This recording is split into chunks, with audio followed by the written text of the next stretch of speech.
أعوذ بالله من الشيطان الرجيم بسم الله الرحمن الرحيم أما بعد.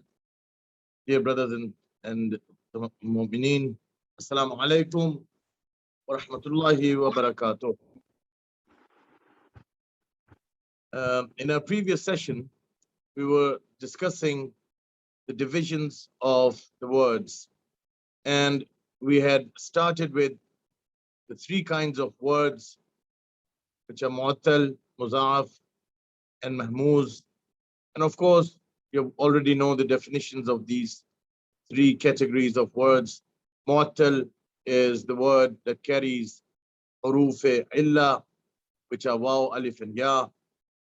Mahmud is the word that carries hamza, and mudhaf is the word that carries the huruf mushaddad. And of course, all of these huruf, either huruf illa or mushaddad or mahmuz, all of these letters have to be the root letters of a root word. And once you find these letters in them, there are certain changes that occur in the words. And for most of them, you have some rules and regulations why these words change into other words. And sometimes it is just a word of mouth. The traditions of the Arabs, as we have received these words, we use them, and there is no any sort of rules or regulations why these words have changed. But those are exceptions. So, as we said, we discussed about huruf mu'attal and the changes that occur in kalama mu'attal. Talked about kalama mu'attal. The changes that occur is called i'lal, and there are three kinds of changes in i'lal. One is qalbi, which is, of course, as we had discussed earlier, like in the word qawala, you see that in the word qawala, waw is harf illa, and the letter before the harf illa is fath. So if before harf illa, if you find a fath, like in qawala, then the rule says that qawala must become qala. Waw changes into alif. And the second rule is ilal hazfi. And hazfi means deletion or omission. Like in the word qawl. There is no rule for it, but that's how the Arabs have done, and that's what we're going to do. Qawl becomes qul. Wow, you see, has been deleted, and it becomes qul. The third, last but not the least, in kalma mu'attal, the process of ilal, it is ilal sukuni, and sukuni, as you already know, means a silent letter, sukun.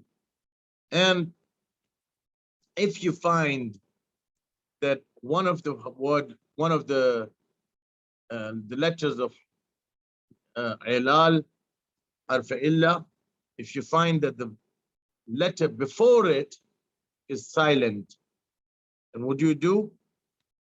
And also the sign on that harf illa is friendly or related to that sign, that vowel sign, then the changes occur. For example, in yaqwulu, you find that on top of waw, there is a friendly sign, which is dam. And therefore, both of these signs are swept, and yaqwulu becomes yaqulu. The vowel signs are swept, right? We had discussed this in the previous session, and we had left out muza'af and mahmuz, these two words. Now, in the word of muza'af, is, of course, as you've already know, is the word that carries huruf mushaddad, the letters of the same kind.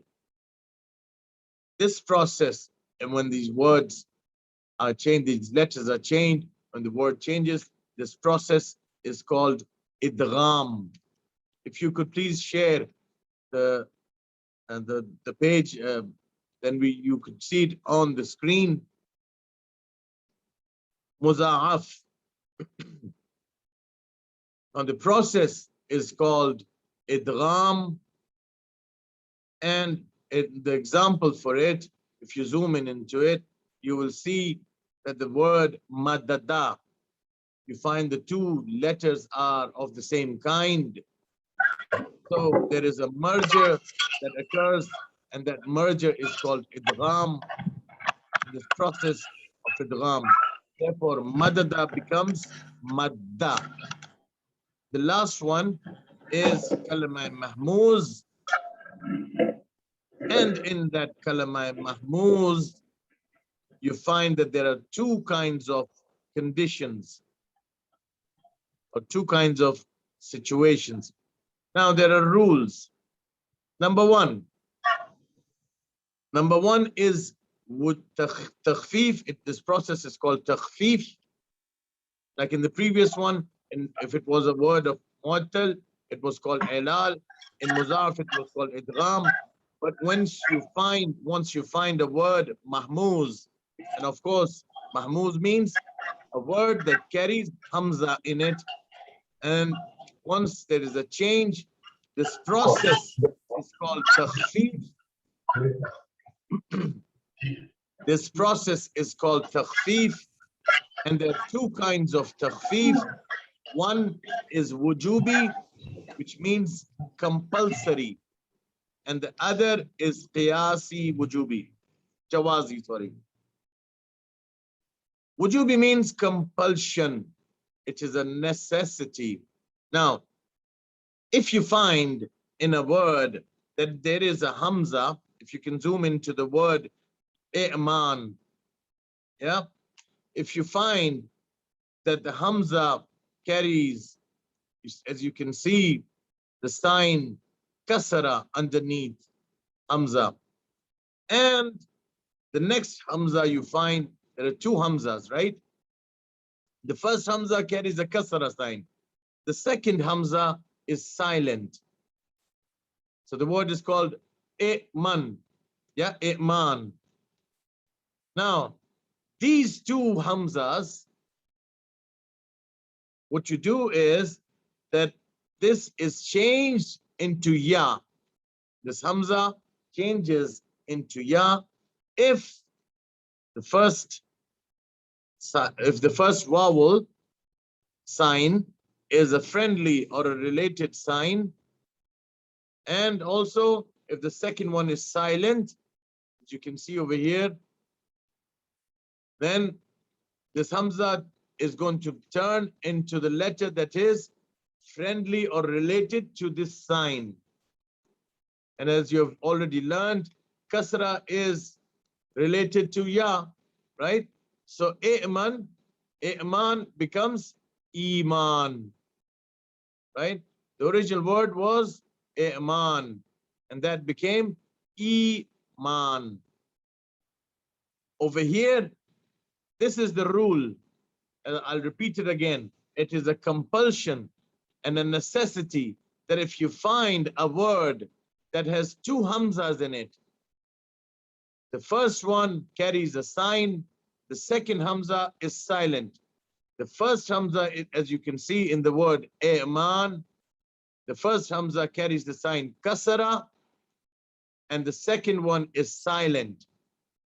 Because of the kasara, the hamza turns into the letter ya. Why? Because the kasra sign is related to the letter ya, right? So whenever you find this kind of a situation, you always know that the change must occur. So it is a wujubi, takhfif wujubi, it means it is a compulsion. The other example is a'mana. As you can see, the first Hamza. The first letter is Hamza, and the second word letter, A'mana, yeah, both of them carry Zabar sign on it, yeah, or in Urdu as you say Zabar, but in Arabic you say Fath. So both of them carry the Fath sign. A'mana becomes Amana, right? This is also the second rule that you must remember in takhfif. That's takhfif wujubi. Now you have takhfif qiyasi jawazi. If you can see on your page, on your screen, jawazi means that it is not a compulsion. It is up to you whether you want to change it or you don't. It is not a compulsion. So as you, if you see it on the screen, as you've already seen, qiyasi, jawazi, like in the word ta'keed or tarikh. But here you find that the first letter is not Hamza, the second letter is Hamza, and it is silent. The first letter carries the sign of Zabr or Fath sign on it, and it is not a Hamza, but the second letter is a Hamza. Yeah, Ta'keed or Ta'rikh.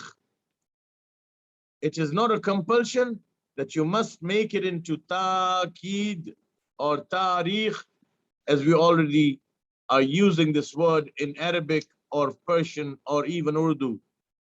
Tarikh or Ta'keed. But it is up to you if you want to change it. So this closes our today's, what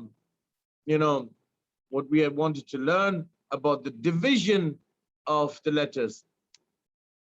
But now we want to move on to a different, yes, the second page. Thank you very much. Now, we're going to enter into a new kind of a phase. In the first phase up till now, all of these days, all of these sessions that you have gone through have dealt with ism and fi'l together. We have discussed ism and fi'l generally. We talked about different kinds of words that are either fi'l or ism. Today, we're going to discuss and start the second session, the second part. We're going to divide Sarf into three parts. The first part was ism and fi'l, and now we're going to discuss specifically, we're going to start from today, and we're going to discuss fi'l. What is fi'l? Fi'l, the definition of fi'l, it is an action or a condition along, and that comes along or carries any of the tenses, like the present tense, the future tense, or the past tense. Yeah, it defines an action or a condition. What do I mean by that? As we go along and we start discussing the words and the examples, you will come to understand the definition of fi'l. You see, like in the word kataba or yaktubu, kataba yaktubu, nasara yansuru, yeah, fa'ala yaf'ulu. Now these are the words that describe the tenses. Like kataba, for example, describes the past tense. Kataba, he wrote. Yaktubu, he is writing, or he will continue to write, or he will write. Yeah, present tense and future tense. Now, there is another word, if you can still see on your screen, please. Hasana, or mata, or marada. Now, these are the three words that you can see. If you can share the page on the screen, please. Now, hasana is a word that means that man became handsome or became good looking, for example. but it does not carry any of the sentence, any of the tenses.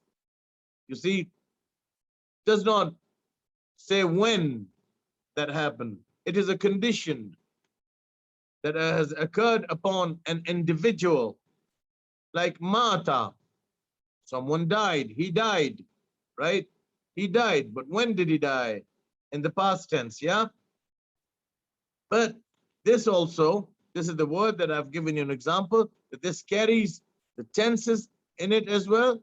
Mata, he died in the past tense, right?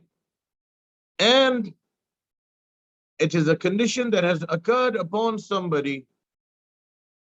He died, but, and then the word marada, he became sick. But it is not an action, it is minus action. Marada, he became sick. It describes the tense, the past tense, and the condition, but it is minus the action itself.